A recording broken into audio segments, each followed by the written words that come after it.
చేసిన సేవలు స్వీకరిస్తూ వారికి ఆశీర్వదిస్తూ చక్కగా ఆయన ఇది నడుస్తుంది. అదండి ముఖ్యమైన విషయం మనకి.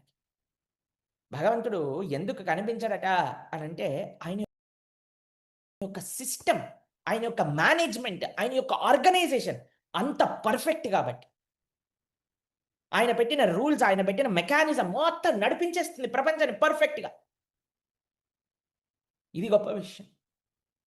ఇక్కడ నుంచి స్వామి 8వ శ్లోకం నుంచి ఆయనని ఎక్కడెక్కడ మనం పర్సీవ్ చేయొచ్చు, ఎక్కడెక్కడ ఆయన గొప్పతనాన్ని మనం తెలుసుకోవచ్చు, ఎక్కడెక్కడ ఆయన ఉనికిని మనం చూడొచ్చు అని చెప్తున్నారు. ఒకసారి చదవండి చక్కగా.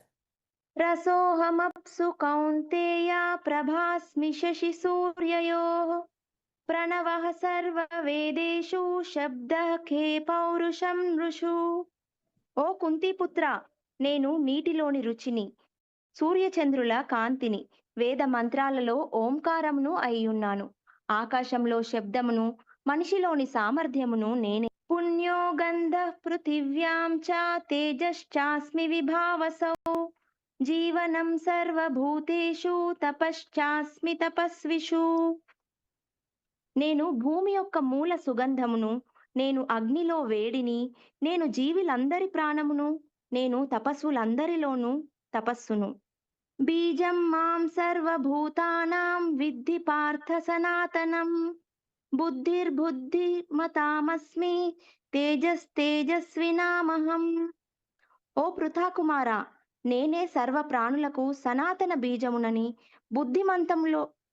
బుద్ధిమంతులలోని బుద్ధినని, శక్తిమంతులందరిలోనూ శక్తినని తెలుసుకోవలసింది.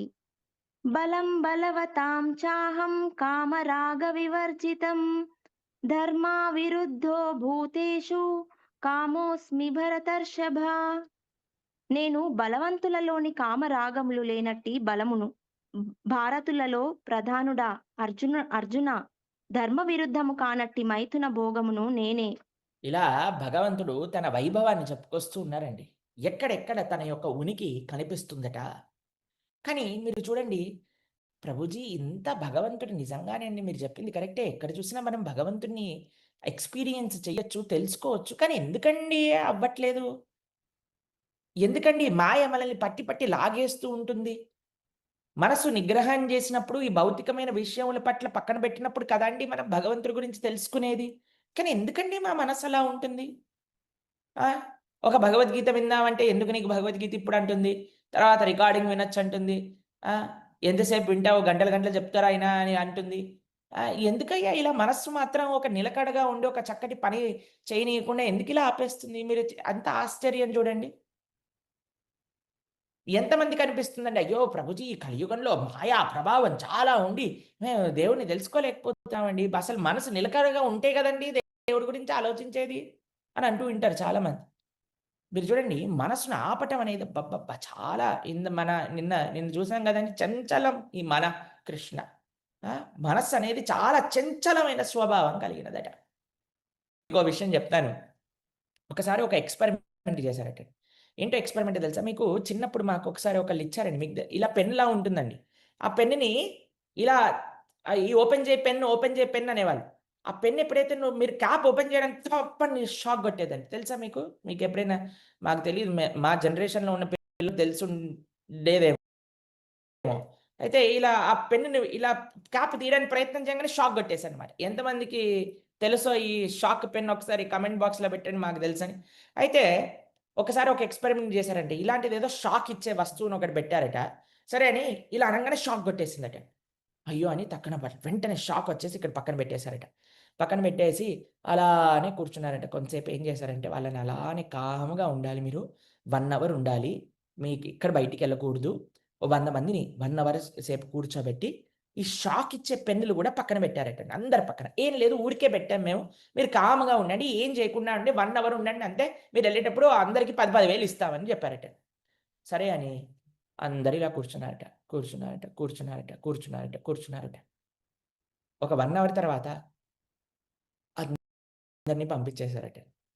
పంపించినప్పుడు ఎన్ని సార్లు ఒక్కొక్క వ్యక్తి ఈ పెన్నుని ముట్టుకున్నారు, షాకొస్తుందని తెలిసిన పెన్నుని ఎన్ని సార్లు ముట్టుకున్నారని చూస్తే, కనీసంలో కనీసం ఆన్ అన్ యావరేజ్ ప్రతి అక్కడ ఉండే హాల్‌లో ఉండే 100 100లో కనీసం 20 సార్లైనా పెన్నుని ముట్టుకున్న వాళ్ళు ఉన్నారట అండి. ఒకడైతే 250 సార్లు ఆ పెన్నుని ఇలా ఇలా అనటం షాక్ కొట్టించుకోవటం. ఇలా అంటం షాక్ కొట్టించుకోవటం. ఇలా అంటం షాక్ కొట్టించాడు. కేవలం గంట సేపట్లో. తెలుసునా అండి మీకు? మనస్సుకి తెలుసండి షాక్ కొడతదని.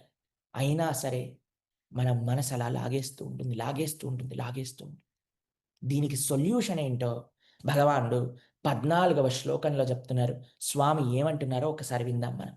दैवी ह्येषा गुणमयी मम माया दुरत्यया मामेव ये प्रपद्यन्ते మాయామేతాం తరంతి తే.